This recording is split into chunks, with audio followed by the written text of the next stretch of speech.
Hi guys, so an interesting incident took place in Parliament on Wednesday where a Tory MP was called Scum in the House of Commons. Now it surrounds a debate that took place on Wednesday where they wanted to extend free school meals. This was a Labour Party motion to extend free school meals to poor children during the holidays. It was defeated by the Conservative Party. They voted against it. Now, there may have been a few politicians in the Conservative Party who voted with the Labour Party or who abstained, but that's not really relevant. It was defeated. So the government, the Conservative Party defeated this motion. So these poor children will not be getting their free school meals extended. Now, of course, surrounding this, an MP was called Scum. So let's see what happened and the reaction to it. Park the opportunism. I know the Honourable Member for Stretford-on-Irvine thinks this is a good crisis which the Labour Party should exploit.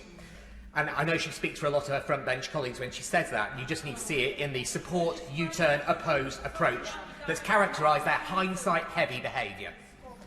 But, excuse me, did the Honourable Lady just call me scum? Did you just call me scum? You deserve a much worse term that I will not use because I would like to maintain this channel. You should actually consider it a compliment. Order! From the front bench, we will not have remarks like that. Not under any circumstances, no matter how heartfelt it might be. So when the Tory party throw people under a bus, you should not insult them. Okay. At all. Point of order. Thank you, Madam Deputy Speaker. I think one of the things I'd ask your guidance on is the honourable members saying things about the front bench which is inaccurate in their speech, and I'd ask them to withdraw it. It's not for the chair to decide what is accurate or inaccurate. So it's not for the chair to decide what is accurate or inaccurate. So what is the point of the chair? So it's okay for someone to tell lies, but it's not okay for someone to call that liar scum. So it's okay for someone to just say absolute crap. It doesn't have to be based on any reality at all. But as soon as somebody says that's crap or you're scum for saying that crap, that's a problem. What is the point of the chair if they have no power to say, actually, no, sorry, that's a mistake, or no, that's actually wrong. Can you correct it?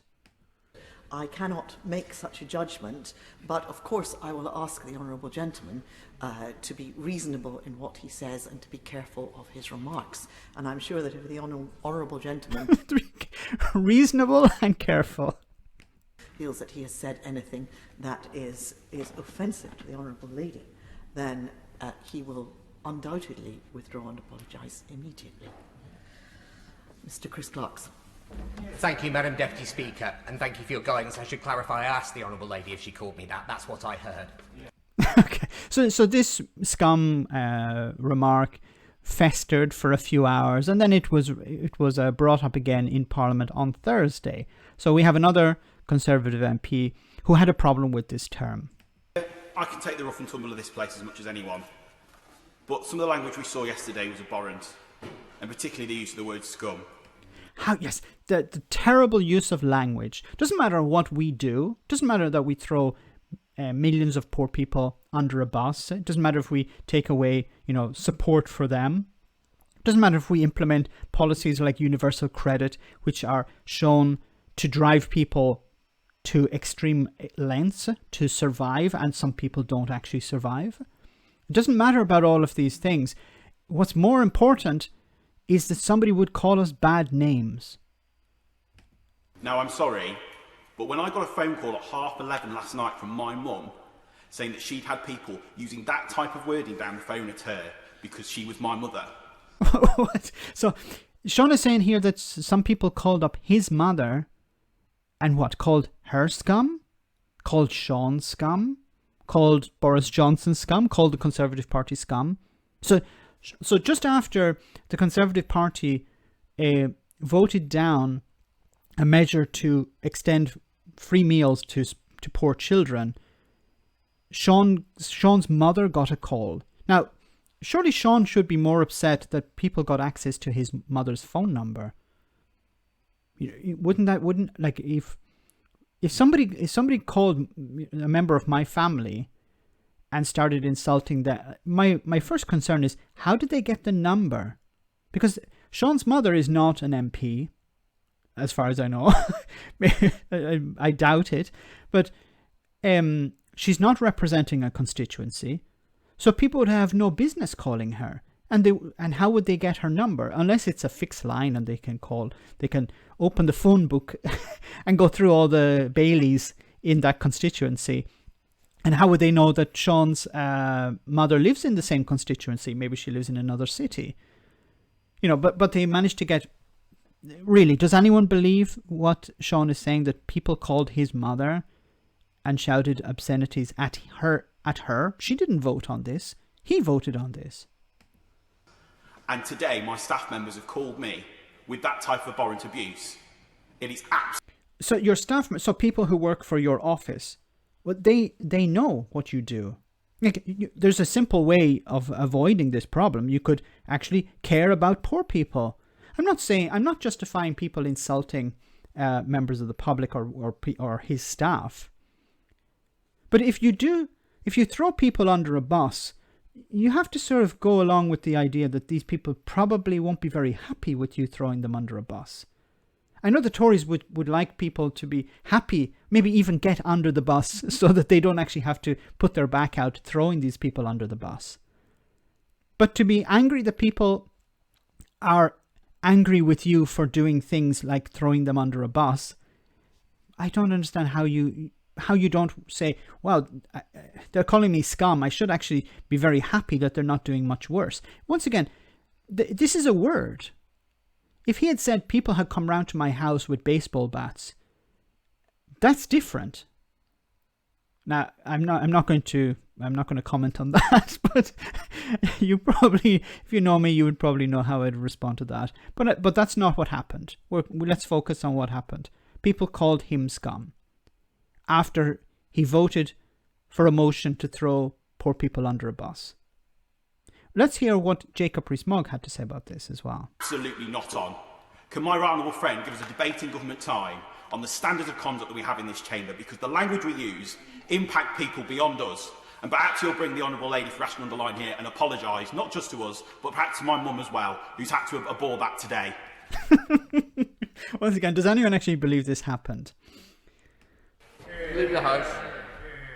Mr. Speaker, my honourable friend is right to say this, and can I say that his mother should be so enormously proud of him to be a member of this House? There is no. She can be proud of him when he does things for the public, like becoming a member of Parliament. Yeah, it is something that should be honourable, because you're representing people. But who is he representing? Is he representing the people he threw under a bus? I'm sure there are poor people in his area that are being thrown under a bus. Is that honourable? Not working for them? Like, the Tory party don't work for poor people. They don't give a crap about poor people. They give a crap about people who donate to the party. They give a crap about the rich. They give a crap about themselves. They don't care about poor people. So why should poor people not be angry that they don't care about them? Or, you know what I mean. There's no greater service you can give to your fellow Britons than by being a member of Parliament. It is the highest honour that one can have and the greatest service that one can do. Yes, if you serve the public. If you're just going to sit there and warm a seat, then you're not providing a public service. If you're voting along with the party because the party told you to vote a particular way, and it's immoral, it's unethical, then that's not providing a service. That's not being honourable. And I'm sure that his mother was aware of that before I said it, but I hope that he will ensure that she does know that this is the high position that he holds and one of honourability. Honourable. So let me show you what I mean by when I say that Jacob Rees-Mogg or what's his name, Sean Bailey or our other friend over here, I forget his name already, Chris. So why is Chris, why is Jacob Rees-Mogg, why is Sean Bailey, why should they be honoured with the term scum? Because of this. So this is from a charity that provide data on, that has provided this data on their website. This is a charity that deals with food banks. And it's just one charity. It's not all food banks. It's the biggest one, I think. They said in the last 5 years, food bank use in our network has increased by 74%. So if the government are honourable, if they're not scum, then why are more and more people being forced to use food banks? Boris Johnson and Jacob Rees-Mogg have continually talked about how great universal credit is. When they're challenged, they say, yes, it's not perfect. There are some things to be fixed, but that's normal. Not perfect does not mean you have almost 2 million people using food banks.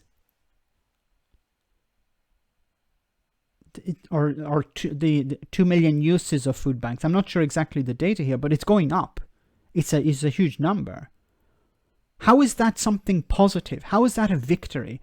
This is why I say that scum is probably too good of a name for these people. They should consider it a compliment. Remember that when more and more people are using food banks, it means the government is not working. The government is not functioning. And I'm not picking on the UK government here. Any country that has food banks is failing. No food banks should exist in any society.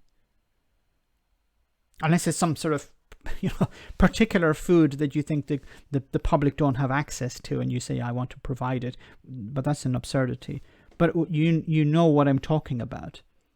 No society should have any food banks, because as soon as we have a food bank, it means our government is not working.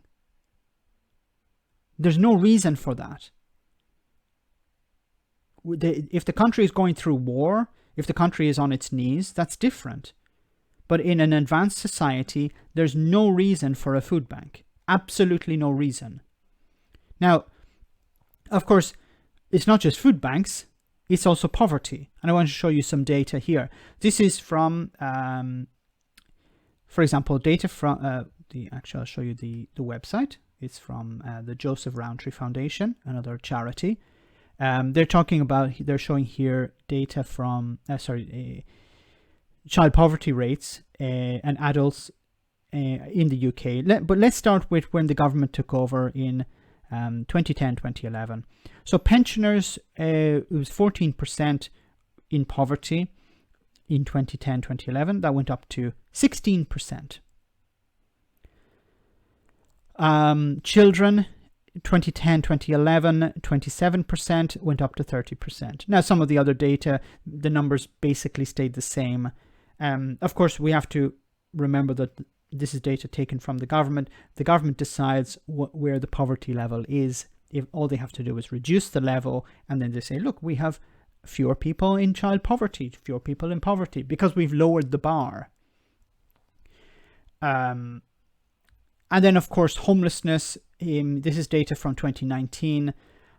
This is from the Ministry of Housing, so from the government itself. And it shows people in temporary accommodation from 2011 to 2019. And you can see a huge increase there. So the people who are telling you, we're not scum, are doing scummy things. They're throwing poor people under a bus. They don't care about the poor, the working class. They would pretend that they do, but they're not interested in helping these people. So when I say that scum is a compliment, they really should take it as a compliment, because I promise you they wouldn't like to know what I really think and the words I'd really like to use to describe them. Let me know in the comment section, guys, what you think. As always, your comments are greatly appreciated. Thanks a lot. I want to say a big thank you to all of my patrons. You ensure that this channel continues to exist. I'm eternally grateful for all of your support. If you join Patreon, you will receive instant access to our Discord server, where we have both audio and video chats. You can chat with me and other patrons. where we discuss important and non-important issues.